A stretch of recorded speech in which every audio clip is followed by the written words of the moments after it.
दरअसल अखिलेश यादव और कथावाचक अनिरुद्धाचार्य महाराज का 2 साल पुराना यह वीडियो लखनऊ और आगरा एक्सप्रेसवे पर अनिरुद्धाचार्य महाराज का सामना अखिलेश यादव से हुआ। अखिलेश यादव ने सवाल पूछे। अखिलेश यादव ने अनिरुद्धाचार्य महाराज से भगवान कृष्ण के नाम से जुड़ा एक सवाल पूछा, लेकिन अनिरुद्धाचार्य महाराज के जवाब से अखिलेश संतुष्ट नहीं हुए और यह कहते हुए आगे बढ़ गए कि तुम्हारा रास्ता अलग, हमारा रास्ता अलग हुआ। आप अखिलेश यादव और अनिरुद्धाचार्य महाराज के बीच का यह 2 साल पुराना वायरल वीडियो जो अब और वायरल किया जा रहा है उसको सुनिए, फिर आपको बताऊंगा कि अनिरुद्धाचार्य महाराज ने इस वीडियो पर क्या पलटवार किया जिससे समाजवादी पार्टी के नेता भड़क गए हैं और इसके पीछे का पॉलिटिकल गेम क्या है। अखिलेश यादव के साथ बातचीत का पुराना वीडियो वायरल हुआ तो अनिरुद्धाचार्य महाराज ने भी अखिलेश यादव को वो जवाब दिया जो 2 साल पहले वो एक्सप्रेसवे पर नहीं दे पाए थे। अनिरुद्धाचार्य महाराज ने अपने YouTube चैनल पर एक वीडियो शेयर किया जिसका कैप्शन दिया गया, नेताजी के साथ वायरल वीडियो पर क्या बोले महाराज जी। इस वीडियो में अनिरुद्धाचार्य महाराज ने अखिलेश यादव को न सिर्फ भगवान कृष्ण का पहला नाम बताया बल्कि रास्ते अलग होने वाले बयान पर भी पलटवार किया। एक बार सुनिए भगवान कृष्ण के पहले नाम पर अनिरुद्धाचार्य महाराज क्या कह रहे हैं, फिर बताता हूं कि बात अब बढ़ते बढ़ते कहां पहुंच गई।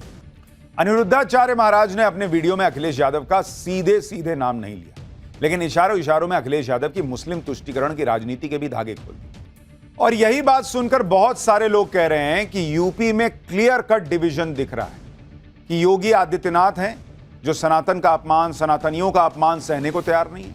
दूसरी तरफ अखिलेश यादव हैं जिन्होंने क्लियर कह दिया, जैसा अनिरुद्धाचार्य महाराज कह रहे हैं कि तुम्हारा रास्ता अलग, हमारा रास्ता अलग, और वो आरोप लगा रहे हैं कि वो ये बात मुसलमानों से नहीं कह सकते क्योंकि मुसलमान भर भर के सपा को वोट करता है। इतना ही नहीं, अनिरुद्धाचार्य महाराज ने अखिलेश यादव का नाम लिए बिना जातिवाद की राजनीति करने वालों पर बड़ा हमला बोला।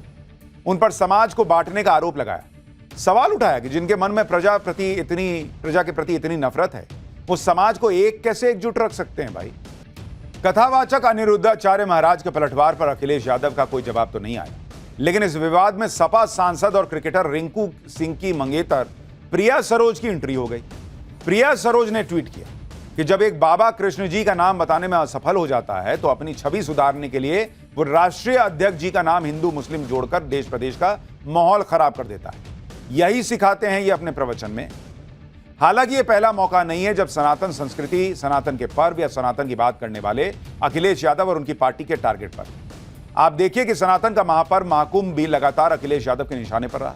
पहले उन्होंने कहा कि महाकुंभ कोई शब्द ही नहीं होता, फिर महाकुंभ की व्यवस्थाओं पर लगातार सवाल उठाए और ये तक कहा कि कुंभ में कुछ लोग पाप धोने जाते हैं, जो पाप करते हैं वो पाप धोते हैं। इससे पहले अखिलेश यादव तक राम मंदिर की प्राण प्रतिष्ठा में नहीं गए। यह भी देखिए कि जब यूपी के संभल में दशकों से दबाए गए सनातन के गौरव को लौटाने की खुदाई शुरू हुई, जिसमें शिवलिंग और खंडित मूर्तियां तक मिली, इस पर भी अखिलेश यादव ने कहा कि मुख्यमंत्री आवास की भी खुदाई होनी चाहिए, वहां भी शिवलिंग है। इन दिनों सनातन की आस्था से जुड़ी कांवड़ यात्रा चल रही है। अखिलेश यादव कांवड़ यात्रा में कांवड़ियों के स्वागत के इंतजामों पर तंज करने से नहीं चूकते।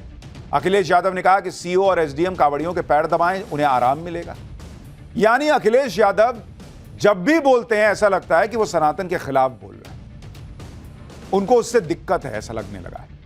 अखिलेश यादव राजनीति में नए नहीं है, ऐसे में उनके सनातन विरोधी बयानों को 2027 के विधानसभा चुनाव के लिए उनके पीडीए वाले फॉर्मूले से जोड़कर देखा जा रहा है।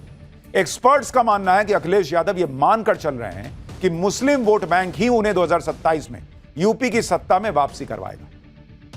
ऐसा क्यों, इसके लिए यूपी में मुस्लिम वोटर्स का गणित समझना जरूरी है। 2011 की जनगणना के मुताबिक यूपी में मुसलमानों की आबादी 3,85,00,000 के करीब, यानी राज्य की कुल आबादी का करीब 20%। राज्य की 403 विधानसभा सीटों में यह लगभग 1/3 यानी 143 विधानसभा सीटों पर मुस्लिम वोटर्स का अच्छा प्रभाव है। यूपी की 43 सीटों पर मुस्लिम वोटर्स पूरी तरह निर्णायक भूमिका निभाते हैं।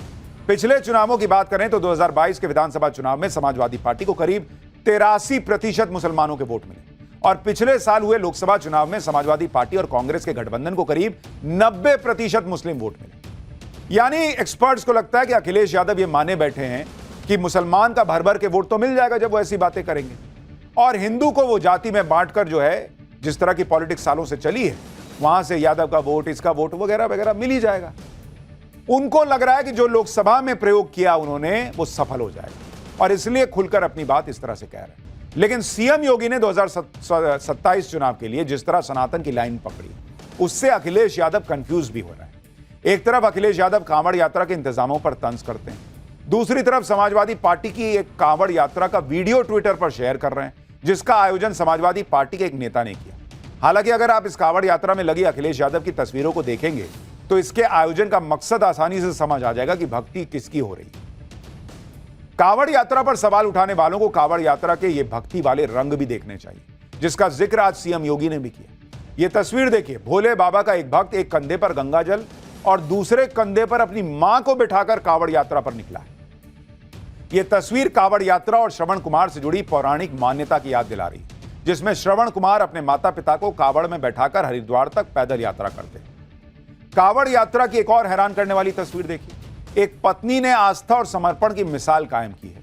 यूपी के मोदी नगर की आशा अपने दिव्यांग पति को कांवड़ यात्रा पर ले गई। आशा के पति चल नहीं पाते, इसलिए आशा अपने पति को कंधे पर उठाए कांवड़ यात्रा कर रही हैं। आशा अपने पति सचिन को कंधे पर बैठाकर 170 किलोमीटर पैदल चलकर हरिद्वार पहुंची। वहां पर दक्षेश्वर महादेव मंदिर में भोलेनाथ का गंगा जल से अभिषेक। सोचिए, 170 किलोमीटर पैदल चलना, उतना ही वापस लौटना और इस दौरान पति को कंधे पे उठा के चलना। आशा की शिव भक्ति चर्चा में बनी हुई। लोग कह रहे हैं कि एक तरफ जहां पतियों को मारने वाली पत्नियों की खबरें आ रही हैं, ऐसे में आशा का अपने पति के लिए समर्पण तारीफ के काबिल है। और दूसरा, लोग ये भी कह रहे हैं कि ये भी तो तस्वीर है कांवड़ यात्रा की, ये क्यों नहीं दिखाते? लाखों करोड़ों कांवड़िए शांति से जल चढ़ा रहे हैं, वो क्यों नहीं बताते? एक घटना, दो घटना, तीन घटना कहीं हो गई, उस पर इतना हंगामा। सुनिए आशा ने कांवड़ यात्रा के दौरान आने वाली कठिनाइयों पर क्या बताया। कठिनाई तो बहुत हो रही है, लेकिन बस भोलेनाथ जैसा साथ दे दिया, जैसे एक उम्मीद जगा दी अंदर, तो उस उम्मीद को बस तोड़े नहीं। वो उम्मीद हमारी जैसी है ऐसी चलती रहे। कांवड़ यात्रा भक्तों के समर्पण और आस्था की परीक्षा लेती है। कई भक्त हैं कांवड़ यात्रा के दौरान कठिन तपस्या करते हैं। मुजफ्फरनगर से ऐसा ही एक शिव भक्त कांवड़ यात्रा के लिए निकला है, जो अपने दांतों से 101 लीटर की कांवड़ को खींच रहा है। यह अपने आप में हैरान करने वाला है। रुतवा गुर्जर नाम के कांवड़िए की मनोकामना है कि गाय को राष्ट्रमाता का दर्जा मिलना चाहिए और इस मनोकामना को पूरी करने के लिए अपने दांतों से कांवड़ खींच रहे हैं। रोज 10 किलोमीटर कांवड़ दांतों से खींचते हैं और उम्मीद कर रहे हैं कि 23 जुलाई को यात्रा पूरी करके भगवान शंकर का अभिषेक गंगा जल से करेंगे। कांवड़ यात्रा का भगवान राम और रावण से क्या कनेक्शन है, वो भी अब आपको आगे बताऊंगा। पहले कांवड़ यात्रा की एक और तस्वीर देखिए। एक शिव भक्त जो रावण के भेष में कांवड़ यात्रा कर रहा है, इनका नाम मूलचंद त्यागी है। यह हरिद्वार से दिल्ली तक पैदल यात्रा कर रहे हैं। इनका कहना है कि भगवान शिव के सबसे बड़े भक्त तो रावण थे। ये भी खुद को भगवान शंकर का बड़ा भक्त मानते हैं और इसलिए रावण के भेष में कांवड़ लेकर जा रहे हैं। तो अलग अलग रंग हैं कांवड़ियों। कांवड़ यात्रा का उल्लेख हमारे पुराणों में भी मिलता है और कांवड़ यात्रा से जुड़ी कई मान्यताएं हैं। कांवड़ यात्रा से लंकापति रावण के कनेक्शन को लेकर भी मान्यता है। रावण खुद को महादेव का सबसे बड़ा भक्त मानता था, लेकिन एक बार रावण ने कुछ ऐसा किया जिससे भगवान शंकर नाराज हो गए। रावण ने एक बार कैलाश पर्वत को उठाने की कोशिश की। कैलाश पर्वत पर ही भगवान शंकर का निवास है। रावण की कोशिश से भगवान शंकर क्रोधित हो गए।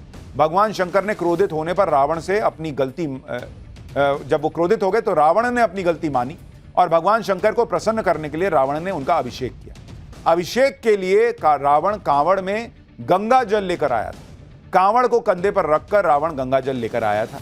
ऐसी मान्यता है कि इसी के बाद कांवड़ यात्रा में कांवड़ को कंधे पर रखकर चलने की परंपरा शुरू हुई। मान्यता यह भी है कि कांवड़ यात्रा करने वालों के पाप नष्ट हो जाते हैं।